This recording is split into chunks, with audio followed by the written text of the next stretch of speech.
Hello students, my name is Sunny Gupta and I am here to teach you ComputerNet. In the previous sessions, I have discussed about the multiple access control protocols, and in which we are discussing about the runtime access protocol. There are four types as I have seen in the previous video. That is, first is Aloha, second is CSMA, third is CSMA CD and CSMA CA. So in the previous video, I have discussed about the pure Aloha, and now we will discuss about another Aloha that is called slotted Aloha. Pure Aloha में हमने देखा कि कोई भी station कभी भी किसी भी टाइम पे कभी भी मैसेज ट्रांसमिट करना स्टार्ट कर देता है, तो उसकी जो एफिशिएंसी थी वहाँ पे कोलिजन होने के चांसेस जो थे बहुत ज़्यादा थे। कोलिजन कोलाइड हो रहा था बहुत ज़्यादा, एफिशिएंसी उसकी 18.6 समथिंग थी। तो यहाँ पे उसी की एफिशिएंसी को इम्प्रूव करने के लिए एक अनदर टेक्निक लाई गई जिसका नाम है स्लॉटेड अलोहा। आज हम इसके बारे में पढ़ने जा रहे हैं, तो देखते हैं, स्टार्ट करते हैं। सबसे पहले मैंने लिखा हुआ है यहाँ स्लॉटेड अलोहा के बारे में एक तो पॉइंट्स लिखवाए हुए हैं कि कैसे डिफर है वो प्योर अलोहा से। जो प्योर अलोहा में हम देख रहे थे कि कोई भी स्टेशन कभी भी मैसेज को ट्रांसमिट कर देता था, जैसे ही वो रेडी हुआ, चाहे वो स्टेशन या वो ट्रांसमिशन मीडियम, वो लिंक, वो बिजी हो या आइडल, वो बिना सेंस किए, बिना चेक करे कि वो बिजी है या आइडल है, वो कभी भी सेंड कर दे रहा है। ऐसे इसमें होना है क्योंकि रैंडम एक्सेस प्रोटोकॉल का है। लेकिन यहाँ पे कैसे एफिशिएंसी को इम्प्रूव करा गया प्योर अलोहा की, तो देखते हैं। Invented to improve the efficiency of pure ALOHA. क्यों इन्वेंट किया गया है? जो प्योर अलोहा की एफिशिएंसी थी उसे इम्प्रूव करने के लिए हमने स्लॉटेड अलोहा का कंसेप्ट लाया। तो यहाँ पर कैसे हमने इम्प्रूव करी? Time divide into equal time intervals और स्लॉट्स। अब हमने एक टाइम पीरियड को हमने स्लॉट्स में डिवाइड कर दिया, या एक कहूं कि एक बराबर के इंटरवल्स में डिवाइड कर दिया, बराबर के इंटरवल्स में डिवाइड कर दिया कि ये स्लॉट 1 हो गया, ये स्लॉट 2 हो गया, ये 3 हो गया, ये 4 हो गया, सो जितने भी स्लॉट है। तो अब क्या होगा, इनके होने से क्या हुआ, स्लॉट डिवाइड हो गया। अब कैसे स्टेशन एक्ट करेंगे, टाइम स्लॉट का क्या मतलब है, ये नेक्स्ट लाइन से पढ़ते हैं। Station can transmit the data only at the beginning of the time slot. जो प्योर अलोहा में हमें ये बात कही थी कि कोई भी स्टेशन कभी भी जब उसका मन करे, जब उसका मूड हो, तब वो ट्रांसमिट करना स्टार्ट कर देता है मैसेज। लेकिन यहाँ पे ऐसा नहीं है। यहाँ पे हमने बाउंडेशन लगा दी कि अगर कोई स्टेशन जो ट्रांसमिट करना चाहता है डेटा, वो स्लॉट के बिगिनिंग में, स्टार्टिंग पॉइंट पे ही अपने मैसेज को ट्रांसमिट करना स्टार्ट कर सकता है।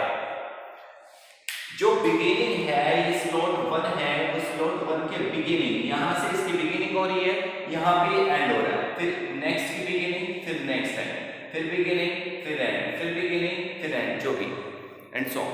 तो वो हमने ये बाउंडेशन लगा दी कि जो स्टार्टिंग टाइम है, स्टार्टिंग बिगिनिंग हो रही है जहां से स्लॉट 1 की हो या 2 की हो या 3 की हो या 4 की हो, केवल उसी पर ही वो मैसेज को ट्रांसमिट कर सकता है। अगर उसने ये चांस खो दिया, अगर ये टाइम बीत गया, तो बिगिनिंग में, उस स्लॉट के बिगिनिंग में मैसेज को ट्रांसमिट करना स्टार्ट नहीं कर पाया, तो वो वेट करेगा नेक्स्ट स्लॉट के स्टार्ट होने का। अगर हम कहें कि मेरा लेक्चर चल रहा है, तो मेरा लेक्चर अगर 9:15 पे है, तो मैंने ये बाउंडेशन लगा दी कि जो स्टूडेंट क्लास के अंदर 9:15 पे आ जाएगा वो ही क्लास लेगा। अगर 9:16, 9:17, 9:18 या जब तक क्लास चलेगी तब तक कोई भी स्टूडेंट आता है उसके बाद, तो उसे मैं अलाउ नहीं करूँगा। वो नेक्स्ट लेक्चर में बैठ सकता है जब नेक्स्ट लेक्चर स्टार्ट हो। तो यही है स्लॉटेड अलोहा। कि हमने यहाँ पे टाइम को टाइम इंटरवल्स में, इक्वल टाइम इंटरवल्स में डिवाइड कर दिया और हर एक स्टेशन को केवल इसके लिए अलाउ किया कि वो केवल उस स्लॉट के या उससे नेक्स्ट स्लॉट के या किसी भी स्लॉट के केवल बिगिनिंग में, केवल स्टार्टिंग में ही अपने मैसेज को ट्रांसमिट कर सकता है। अगर वो चांस मिस कर गया तो वो नेक्स्ट स्लॉट के स्टार्ट होने का वेट करेगा। जब तक वेट करेगा जब तक वो जो स्लॉट चल रहा है वो किसी दूसरे ने उसमें सेंड करना स्टार्ट कर दिया होगा तो वो फिनिश नहीं हो जाता। तो ये स्लॉटेड अलॉट कहता है। Only one frame is allowed to be sent to each slot by one station। और हर एक स्टेशन में, हर एक स्लॉट में अगर हमारे पास 4 स्टेशन है, 5 स्टेशन है, 6 स्टेशन है, तो हर एक स्लॉट में हर एक स्टेशन से केवल एक फ्रेम ही कोई सेंड कर सकता है। ऐसा नहीं है कि एक स्टेशन 4 फ्रेम सेंड कर दे रहा है एक ही टाइम पीरियड में, एक ही स्लॉट पे, ऐसा नहीं है।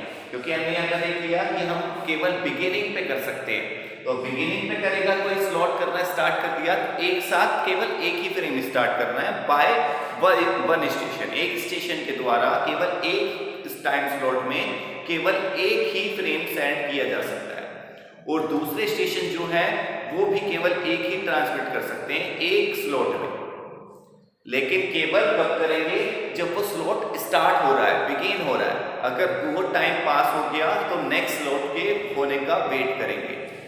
तो यही हमें यहाँ पे करना है। If a station misses this movement it must wait to start the next time slot.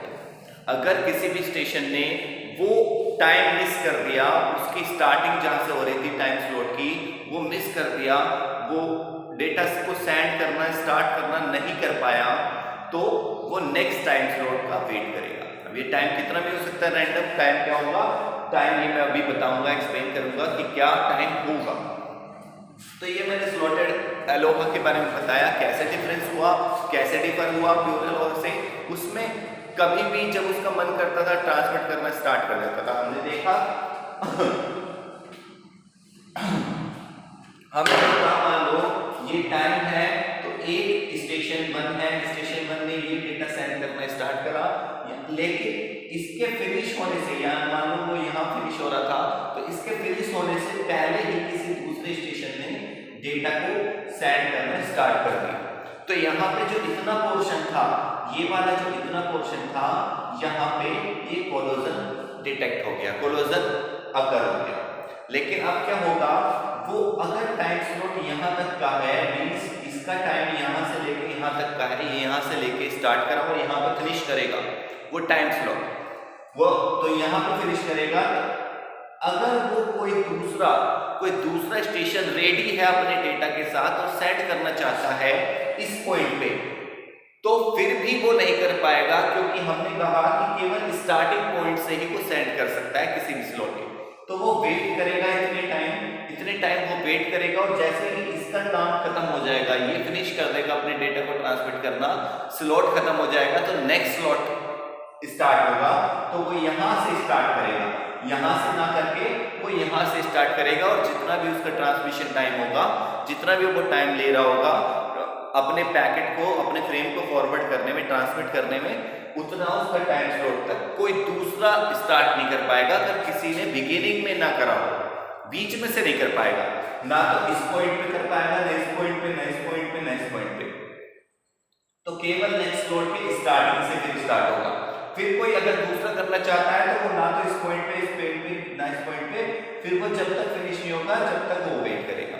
तो ऐसे ही यहाँ पे हमने एफिशिएंसी को, कोलिजन के चांसेस को कम करने की कोशिश करी कि जो पहले कोलिजन हो रहा था कि कोई भी मैसेज सेंड कर दे रहा है कभी भी जब उसका मन कर दे रहा है, चाहे पहले से ही डेटा ट्रांसमिट हो रहा हो उस चैनल पे या फिर वो आइडल बिना चेक करे।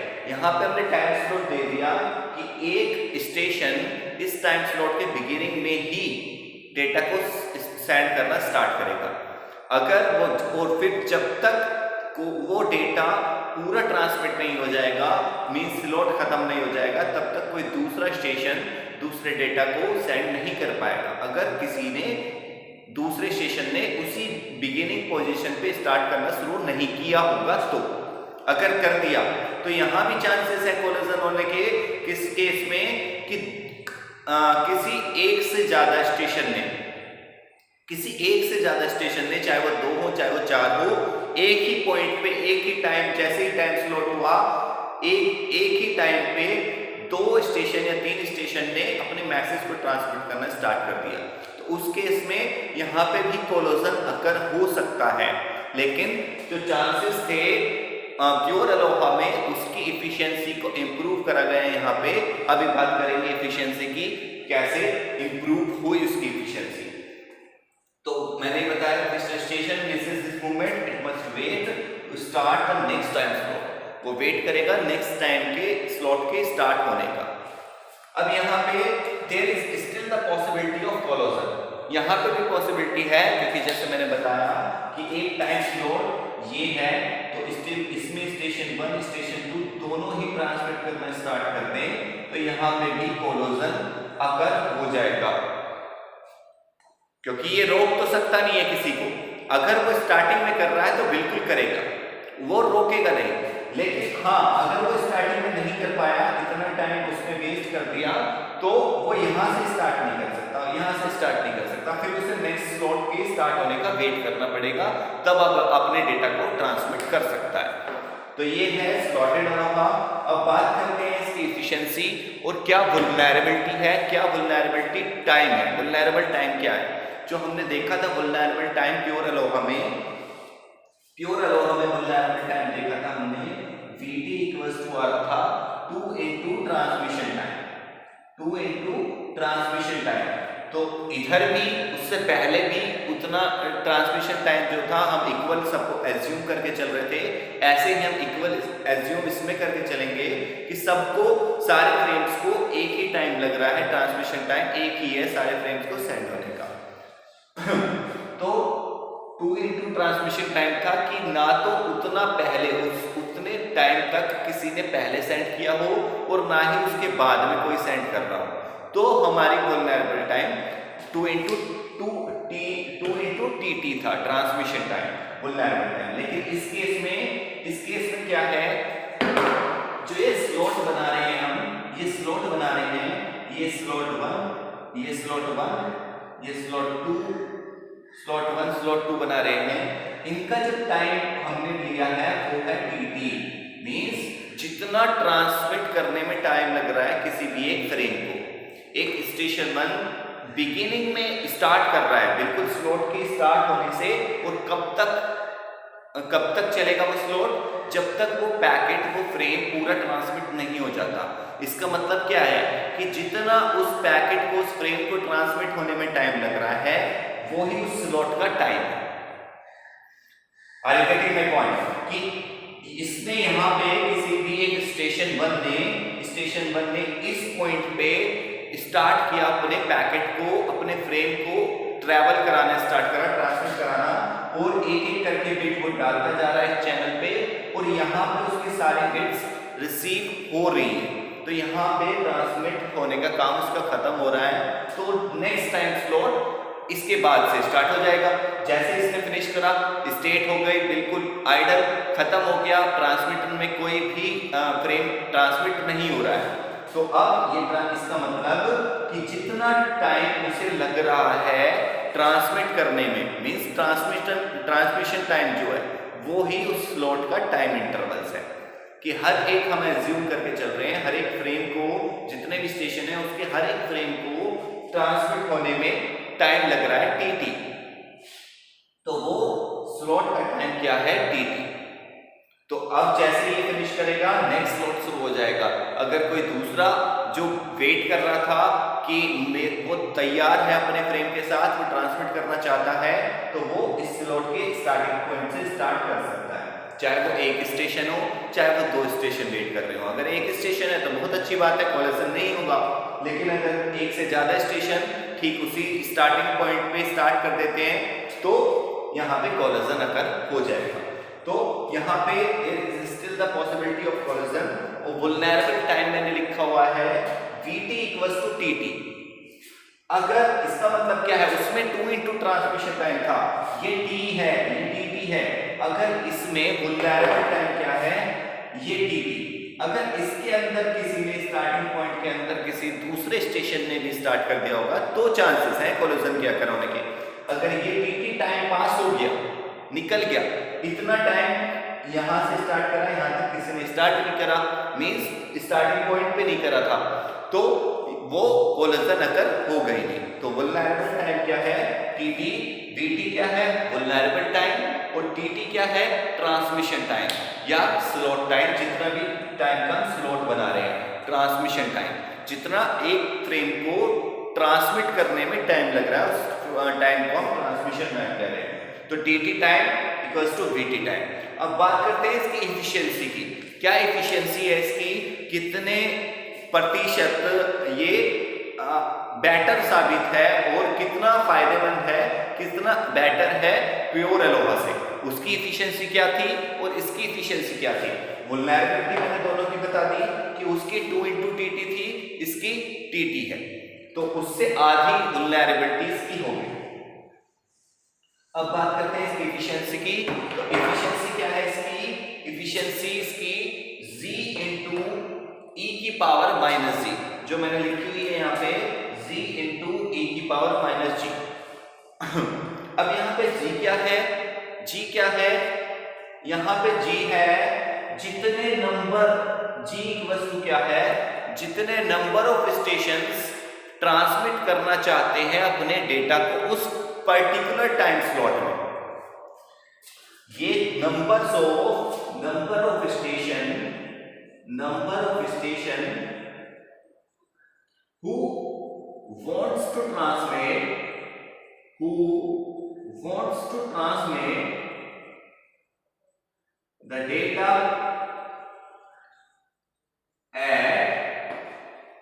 at that time slot। तो G क्या है, नंबर ऑफ स्टेशन है कि कितने नंबर ऑफ स्टेशन उस टाइम स्लॉट में अपने डेटा को ट्रांसमिट कराना चाहते हैं, उसे हम G कह रहे हैं। कितने नंबर ऑफ स्टेशन ऐसे हैं जो उस टाइम स्लॉट में, जो मैंने बताया इस टाइम स्लॉट में मैसेज सेंड कर रहे हैं, S1 S2 या S3, जितने भी नंबर ऑफ स्टेशन 1 2 है अगर यहाँ, तो वो G है। G की एफिशिएंसी क्या हुई, जितने number of station into e⁻⁻g। तो अब हम इसे देखते हैं, उसकी क्या थी, उसकी एफिशिएंसी क्या थी प्योर एलोहा की। प्योर एलोहा की एफिशिएंसी है G × e⁻⁻g -2g। ये प्योर एलोहा के केस में, क्योंकि वहां पे ये क्या था, 2 × ट्रांसमिशन टाइम था, इसलिए 2 वहां से आया था। लेकिन यहाँ पे केवल ट्रांसमिशन टाइम है, तो यहाँ पे सिंगल G, 2 गुना नहीं है।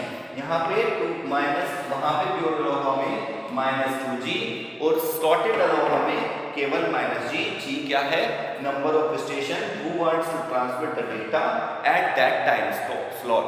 उस टाइम स्लॉट में कितने नंबर ऑफ स्टेशन ऐसे हैं जो अपने डेटा के साथ रेडी हैं और अपने डेटा को ट्रांसमिट करना चाहते हैं। ये इसकी एफिशिएंसी है। अब इसकी मैक्सिमम एफिशिएंसी की बात करते हैं। मैक्सिमम एफिशिएंसी क्या है, अभी बात करेंगे। चलो मैक्सिमम एफिशिएंसी की रख के देखेंगे क्या इसका मतलब है, कि एफिशिएंसी का मतलब क्या है, मैक्सिमम एफिशिएंसी का मतलब क्या है। एक एग्जांपल मैंने यहाँ पे शो करा है, इसकी ग्राफिकल रिप्रेजेंटेशन दिखाई है कि कैसे कोलिजन अकर हो सकता है, कैसे टाइम इंटरवल स्लॉट्स में डिवाइड होगा। यहाँ तो मैंने 4 स्टेशन दिए हैं, स्टेशन 1, स्टेशन 2, स्टेशन 3, स्टेशन 4, और ये टाइम पीरियड है। ये टाइम पीरियड है, ये टाइम को मैंने स्लॉट में डिवाइड किया हुआ है, टाइम को मैंने स्लॉट में डिवाइड किया हुआ है। इतना time slot 1, slot 2, slot 3, slot 4, slot 5, slot 6। अब स्लॉट कैसे डिवाइड हो रहे हैं, मींस ट्रांसमिशन टाइम कितना लग रहा है। इसने स्टार्टिंग पॉइंट में स्टार्टिंग पॉइंट सबसे पहले पॉइंट में स्टेशन 1 में स्टार्ट करा था कोई फ्रेम को ट्रांसमिट करना और यहां पर फिनिश कर दिया, तो इसका ट्रांसमिशन टाइम क्या हुआ, टीटी मान रहे हैं टीटी। तो ये स्लॉट का टाइम क्या हुआ, टीटी, कि इसने स्टार्ट करा था बिगिनिंग पॉइंट से और एंडिंग पॉइंट पे एंड करा, उसके बाद से नेक्स्ट स्लॉट स्टार्ट हो रहा है, तो उसी पॉइंट को टीटी कह रहे हैं। इस टाइम इंटरवल को हम टीटी कह रहे हैं, स्लॉट का टाइम हो गया टीटी, जितना भी इसे टाइम लग रहा था डेटा को फ्रेम को सेंड करने में। तो पहले स्लॉट में कोई दिक्कत नहीं है। फिर जैसे सेकंड स्लॉट हुआ, सेकंड स्लॉट में स्टेशन 2 ने भी डेटा को सेंड करना स्टार्ट कर दिया बिल्कुल स्टार्टिंग पॉइंट पे, और स्टेशन 3 ने भी डेटा को सेंड करना स्टार्ट कर दिया बिल्कुल स्टार्टिंग पॉइंट पे। अगर सपोज करो कि अगर स्टेशन 4 के पास भी डेटा है लेकिन वो चूक गया, वो मिस कर गया, इस टाइम पे वो स्टार्ट नहीं कर पाया, वो इस टाइम से स्टार्ट करना चाहता है अपने डेटा को, तो वो ऐसा नहीं कर पाएगा क्योंकि हम स्लॉटेड अलाउ को यूज कर रहे हैं। इसका मतलब वो नेक्स्ट स्टेशन के स्लॉट के तैयार होने का, स्टार्ट होने का वेट करेगा, तो यहां से ये नहीं हो पाएगा, इसलिए ये नेक्स्ट स्टेशन नेक्स्ट स्लॉट में अपने डेटा को ट्रांसमिट करेगा। तो यहाँ पे क्योंकि स्टेशन 2 ने स्टेशन 3 ने दोनों ने इस स्लॉट 2 के स्टार्टिंग पॉइंट पे ही अपने डेटा को ट्रांसमिट करना स्टार्ट कर दिया, इसलिए ये वाला जो पोर्शन है, ये वाले पोर्शन में कोलोजन अकर हो गया, इस वाले पोर्शन में कोलोजन अकर हो गया, इस वाले स्लॉट में कोलाइड हो गया डाटा, दो स्टेशन का डेटा कोलाइड हो गया, आपस में टकरा गया, इसलिए मैंने लिखा कोलिजन ड्यूरेशन। ऐसे ही थर्ड स्लॉट में जब ये दोनों फिनिश हो गए, क्योंकि कोलाइड हो गए, ओवरलैप हो गए, वेस्ट हो गए, स्टेशन 1 ने भी सेंड करना स्टार्ट करा, और स्टेशन 4 ने भी, जो कि वो यहाँ रेडी हो गया था लेकिन वो वेट कर रहा था स्लॉट के स्टार्ट होने का, नेक्स्ट स्लॉट के स्टार्ट होने का, इसलिए उसने यहाँ से स्टार्ट कर लिया। तो यहाँ भी कोलिजन अकर हो गया क्योंकि स्टेशन 1 और स्टेशन 4 का डेटा एक साथ आ गया, स्टार्टिंग पॉइंट से ही स्टार्ट कर दिया। ऐसे ही नेक्स्ट पॉइंट में स्टेशन 2 ने करा, इसमें कोई दिक्कत नहीं है, केवल स्टेशन 2 ने करा तो कोई दिक्कत नहीं है, अकेले ने करा। स्टेशन 4 ने 5 स्लॉट में करा, कोई दिक्कत नहीं है, अकेले ने करा तो कोई कोलिजन नहीं है। ऐसे ही स्टेशन 3 ने 6 स्लॉट में करा तो उसमें भी कोई दिक्कत नहीं है, बिल्कुल कोलिजन नहीं होगा, कर नहीं होगा, क्योंकि किसी दूसरे स्टेशन ने उसी टाइम इंटरवल के दौरान अपने डेटा को सेंड करना स्टार्ट नहीं किया है। तो ये मैंने सिनेरियो बताया स्लॉटेड अलोहा का कि कोलिजन अगर कैसे हो रहा है, कहाँ कैसे काम कर रहा है स्लॉटेड अलोहा, कि अगर स्टार्टिंग पॉइंट पे नहीं स्टार्ट करना, मिस कर देता है, वो छूट जाता है, रह जाता है, नहीं तैयार होता है, तो वो नेक्स्ट स्लॉट के वेट होने का, स्टार्ट होने का वेट करेगा। अब बात करते हैं इसकी इफिशियंसी की, मैक्सिमम इफिशियंसी जो मैंने प्योर अलोहा के केस में बताई है, g × e⁻²g, और यहाँ पे है g × e⁻−g, ये इसकी इफिशियंसी है। g क्या है? g है number of station who wants to transmit the data at that time slot, उस टाइम स्लॉट में कितने नंबर ऑफ स्टेशन ऐसे हैं जो अपने डेटा के साथ रेडी हैं और अपने डेटा को ट्रांसमिट करना चाहते हैं। तो मैंने सबसे पहले बात करते हैं ट्रांसमिशन टाइम की। ट्रांसमिशन टाइम कैसे कैलकुलेट कर सकते हैं? ट्रांसमिशन टाइम कैलकुलेट करने के लिए m/bw, bw मींस बैंडविड्थ कितनी है और मैसेज का साइज कितना है। कैसे हम निकालेंगे ट्रांसमिशन टाइम? वही 4 बराबर दूरी बटे समय, 4 बराबर दूरी बटे समय, वही यहाँ पे फॉर्मूला आप लगा सकते हैं। तो यहाँ पे क्या है, बैंडविड्थ क्या है? बैंडविड्थ तो है उसकी 4, बैंडविड्थ क्या है उसकी 4 की कितनी स्पीड से डेटा ट्रांसफर हो रहा है, कितनी स्पीड से, और m क्या है? m क्या है? दूरी, m क्या है? दूरी, और टाइम क्या है? 4 बराबर दूरी बटे समय। dt क्या है? dt क्या है? समय। यही इसमें फॉर्मूले में फिट करना है। तो ये केवल मैंने एग्जांपल दिया, ऐसे लिख के बता जाना बिल्कुल भी कि 4 बराबर दूरी बटे समय। मैंने केवल बताया कि जो मैसेज है, मैसेज क्या है? डिस्टेंस, कि कितना बड़ा मैसेज है, मैसेज का साइज कितना है, m उसे दिखा रहा है। मैसेज साइज कि कितने नंबर ऑफ बिट्स उसके अंदर है, कितने नंबर ऑफ बिट्स उसके अंदर है, मींस उसका डिस्टेंस कितना है, कितना टाइम लगेगा, कितना नंबर ऑफ बिट्स हैं, तो वो उसे m से डिनोट कर रहे हैं। अपॉन बैंडविड्थ कि उसकी 4 कितनी है, कितनी स्पीड से डेटा ट्रांसफर हो रहा है, उस ट्रांसमिशन मीडियम के दौरान कितने स्पीड से ये उसकी बैंडविड्थ डेटा ट्रांसफर हो रहा है, कितनी स्पीड से, 1 Mbps, 1 kbps या 2 bps जो भी है। और टीटी ट्रांसमिशन टाइम कैसे कैलकुलेट करेंगे, कितना बड़ा कितनी दूरी तय कर रहा है, चाल किस स्पीड से कर रहा है, तो उससे हम कैलकुलेट कर लेंगे कि कितना समय लगेगा।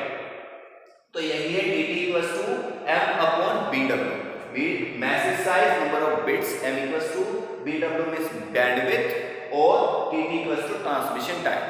तो इससे हमने tt निकाल लिया।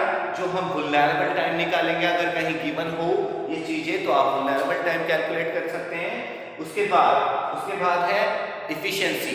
इफिशिएंसी हम कैसे कैलकुलेट करेंगे, इफिशिएंसी को डिनोट किससे करेंगे, इफिशिएंसी को डिनोट करने के लिए हमारे पास ईटा से डिनोट कर रहे हैं, क्योंकि स्लॉटेड अलोहा के केस में g इंटू ई की पावर माइनस जी इसकी इफिशिएंसी है। अब जी मैक्सिमम की बात करते हैं कि क्या मैक्सिमम स्पीड, क्या मैक्सिमम इफिशिएंसी हो सकती है, कितना परसेंट एक्यूरेसी इसके अंदर आ सकती है, कोलिजन को कितना अवॉइड कर सकता है। तो मैक्सिमम मैंने लिखा हुआ है occurs at g equals to 1। जब g की वैल्यू 1 होगी, जब g इक्वल्स टू 1 होगा तब इसकी मैक्सिमम इफिशिएंसी आएगी। जब g की वैल्यू हम इसमें 1 पुट करेंगे तब इसकी मैक्सिमम इफिशिएंसी आएगी। क्यों आएगी, क्योंकि मैंने बताया g क्या है, number of station who wants to transmit the data at that time slot. उस टाइम स्लॉट में जितने नंबर ऑफ स्टेशन अपने डेटा के साथ रेडी है और डेटा को ट्रांसमिट करना स्टार्ट करना चाहते हैं, वो नंबर उसे हम जी से डिनोट कर रहे हैं। तो अगर हमारे पास 50 स्टेशन है, 10 स्टेशन है, 2 स्टेशन है, 5 स्टेशन है, 10 जितने भी 12 स्टेशन है, तो अगर उनमें से केवल एक स्टेशन ऐसा होगा, नंबर ऑफ स्टेशन, जो उस पर्टिकुलर टाइम स्लॉट में उस डेटा को ट्रांसमिट करना चाहता है, तो हमारी एफिशिएंसी सबसे ज्यादा आएगी। क्यों आएगी, क्योंकि अगर हमारे पास 4 स्टेशन है, मैंने यहाँ पे एग्जांपल बताया, और केवल एक स्टेशन एक बार में डेटा को सेंड कर रहा है, बाकी के 3 नहीं कर रहे हैं, तो number of station who wants to transmit at that time slot वो जी है। तो जी यहाँ नंबर ऑफ क्या है, 1 है। तो मैसेज कोलिजन होने के बिल्कुल भी चांसेस है ही नहीं, क्योंकि अकेला ही सेंड कर रहा है, और इसलिए मैसेज 100% एक्यूरेसी एफिशिएंसी की सबसे ज्यादा हाई होगी अगर 1 केवल नंबर ऑफ स्टेशन केवल 1 है, मींस जी की वैल्यू 1 है। तो ईटा मैक्सिमम मींस अगर मैक्सिमम एफिशिएंसी की बात करेंगे, सबसे ज्यादा एफिशिएंसी इसकी कितनी आ सकती है, 1 इंटू ई की पावर माइनस 1। अगर हम g की वैल्यू पुट कर दें इस वाले फॉर्मूला में, ईटा इक्वल्स टू g इंटू ई की पावर माइनस जी, हमने g की वैल्यू 1 पास कर रहे हैं, क्योंकि मैंने बताया कि मैक्सिमम एफिशिएंसी तब होगी जब g की वैल्यू 1 होगी। तो g की वैल्यू 1 पुट करें तो g की जगह 1 इंटू ई की पावर माइनस 1, जिसे हम कह सकते हैं 1 तो 1 ही है, e की पावर माइनस 1 का मतलब क्या है, 1 अपॉन e। e की पावर माइनस 1 का मतलब क्या है, 1 अपॉन e, और e की वैल्यू क्या है, 2.71। e की वैल्यू क्या है, 2.71। तो इस केस में अब जब आप इसे कैलकुलेट करोगे तो 0.368 आएगा, जिसे आप कह सकते हैं 36.8। तो इसकी जो मैक्सिमम इफिशिएंसी है, मैक्सिमम इफिशिएंसी 36.8% है, 36.8% मैक्सिमम एफिशिएंसी। और जो अगर प्योर अलोहा की बात करें तो उसके केस में 18.2 समथिंग परसेंटेज प्योर अलोहा के केस में मैक्सिमम एफिशिएंसी आ सकती है। कि अगर आप इस मैक्सिमम एफिशिएंसी का मतलब क्या है, ये प्योर अलोहा के केस में है। प्योर अलोहा का मैंने एफिशिएंसी का फॉर्मूला बता दिया, g इंटू ई की पावर माइनस 2g, दोगुना, और तो उससे एफिशिएंसी उसकी आधी रह रही है। मींस स्लॉटेड अलोहा को हमने एफिशिएंसी को इंप्रूव करने के लिए लाए थे, उसकी 18.2 थी और इसकी 36.8% तक हमने एफिशिएंसी को इंप्रूव कर लिया। मींस हमने एफिशिएंसी को दोगुना कर दिया। तो अब एफिशिएंसी का मतलब क्या है, एफिशिएंसी का मतलब है कि अगर कोई एक 100 kbps स्पीड से या बैंडविड्थ से ट्रांसमिट कर रहा है डेटा को, कोई ट्रांसमिशन मीडियम जिसमें डेटा की स्पीड क्या है 100 kbps, इसका मतलब क्या है 100 kbps का, कि एक सेकंड में 100 kb डेटा का वो ट्रांसफर कर रहा है। एक सेकंड में 100 kb डेटा को ट्रांसफर कर रहा है, ये इसकी बैंडविड्थ है। तो मैक्सिमम एफिशिएंसी का मतलब है कि स्लॉटेड अलोहा के केस में केवल वो 100 kb में से 36.8 kb ही एक सेकंड में विदाउट कोलिजन को सेंड कर सकता है। केवल जो 36.8 kb डेटा ऐसा होगा जो एक्यूरेट विदाउट कोलिजन होगा। अगर प्योर अलोहा के बारे में बात करें, प्योर अलोहा के केस में तो केवल 18.2 kb ही ऐसा डेटा होगा जो विदाउट कोलिजन अगर होगा। तो ये मैंने दोनों में डिफरेंस बताने की कोशिश करी। मल्टीपल एक्सेस प्रोटोकॉल की एक रैंडम एक्सेस प्रोटोकॉल्स के पहली जो प्रोटोकॉल्स थी या पहली जो टेक्निक थी अलोहा, उसके मैंने दोनों पार्ट्स बताए, pure Aloha and slotted Aloha. Pure Aloha कैसे काम करता है, स्लॉटेड अलोहा कैसे काम करता है, दोनों बताए। उसकी वल्नरेबल टाइम क्या हो सकता है, एफिशिएंसी कैसे इंप्रूव करी हमने प्योर अलोहा से स्लॉटेड अलोहा के केस में। तो ये बताने की मैंने पूरी कोशिश करी। आई थिंक आप सबको समझ आ रहा होगा। अगर फिर भी कोई दिक्कत आ रही है तो आप मुझसे पूछ सकते हैं, कमेंट कर सकते हैं, आप मुझसे व्हाट्सएप पे बात कर सकते हैं, आप मुझे कॉल कर सकते हैं। और अगर आपको नोट्स चाहिए तो नोट्स मेरे ब्लॉग पे पड़े हुए हैं, जिसका ब्लॉग का लिंक मैंने डिस्क्रिप्शन में दिया हुआ है। बाकी अगर कोई भी क्वेरी है तो आप मुझे कमेंट करके लिख सकते हैं। मिलते हैं नेक्स्ट वीडियो में, तब तक के लिए bye, thank you for watching, good bye.